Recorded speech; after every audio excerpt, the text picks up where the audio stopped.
Lors du Conseil européen de Lisbonne, en mars 2000, les chefs d'État et de gouvernement ont convenu de faire de l'Europe l'économie de la connaissance compétitive et dynamique pour permettre une croissance économique durable, l'amélioration du nombre et la qualité des emplois, une plus grande cohésion sociale.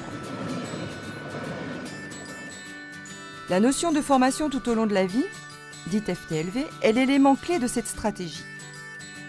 Elle peut être définie comme toute activité d'apprentissage entreprise à tout moment de la vie, dans le but d'améliorer les connaissances, les qualifications et les compétences dans une perspective personnelle, civique, sociale et ou liée à l'emploi.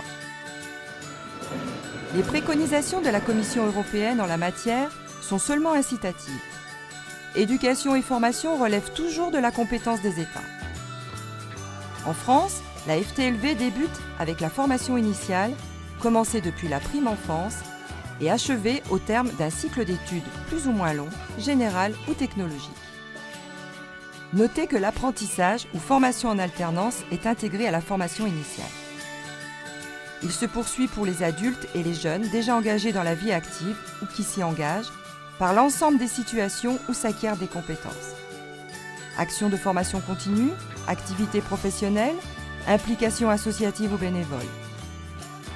Elle inclut les démarches d'orientation, de bilan, d'accompagnement vers l'emploi, de formation et de validation des acquis de l'expérience. Ces expériences sont multiformes.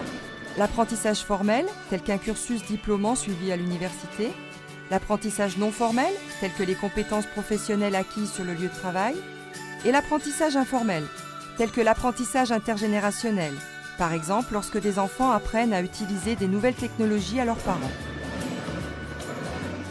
La formation continue est une obligation légale depuis 1971. Elle a pour but d'assurer aux salariés, employés ou demandeurs d'emploi une formation destinée à conforter, améliorer ou acquérir des connaissances professionnelles. Selon l'article L6111-1 du Code du travail, la FTLV constitue elle aussi une obligation nationale. Elle vise à permettre à chaque personne, indépendamment de son statut, d'acquérir et d'actualiser des connaissances et des compétences, favorisant son évolution professionnelle, ainsi que de progresser d'au moins un niveau de qualification au cours de sa vie professionnelle.